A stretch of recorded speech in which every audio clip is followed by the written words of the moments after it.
I'm grateful for the opportunity this afternoon to contribute to this debate and to speak in support of an industry that is so important to Ceredigion.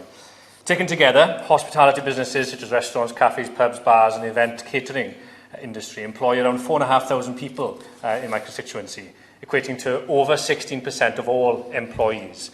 Now, that's without accounting for the many supply chain jobs that are dependent on the sector as well.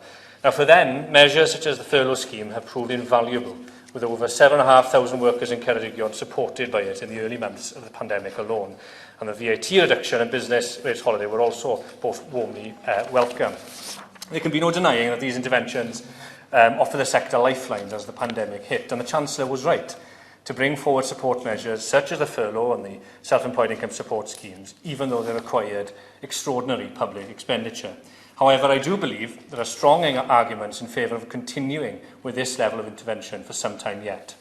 Now, the vaccination programme, of course, offers us some hope that we will see the level of COVID disruption reduce significantly this year. But hospitality businesses across Ceredigion tell me that they are deeply concerned about their immediate prospects for survival. The hoteliers, restaurateurs, cafe owners and landlords that I speak to fully understand that this pandemic was never going to be an easy time. Their expectations have long been calibrated to focus on basic survival. Support measures have been welcome, but much of the grant funding has long been spent to cover fixed operating costs that simply cannot be avoided. Too many owners ineligible for the government's income support schemes have had to deplete their personal savings in order to keep their businesses afloat and their employees in jobs. I'm aware that the Treasury has received details from the Federation of Small Businesses on a proposal for a director's income support scheme, which I would urge them to consider adopting, as it would help many of these small business owners. I also support the proposals made this afternoon, such as the one-off grant to help businesses bounce back once the restrictions have been eased, and to pause national insurance contributions for furloughed employees as a way of alleviating the burden on businesses that are still, in many instances, required to remain closed by law.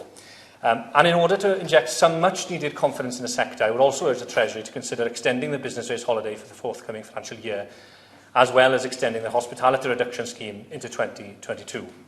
Now, I'm aware, of course, that such measures would mean further significant expense for the Exchequer, but I argue that it would be money well spent. Not only would it give businesses in such an important sector the support they require to see out this pandemic, it would also avoid a terrible situation whereby businesses that have previously received government support are forced to close for good, leaving their employees without a job and previous government support, or investment if you like, in vain.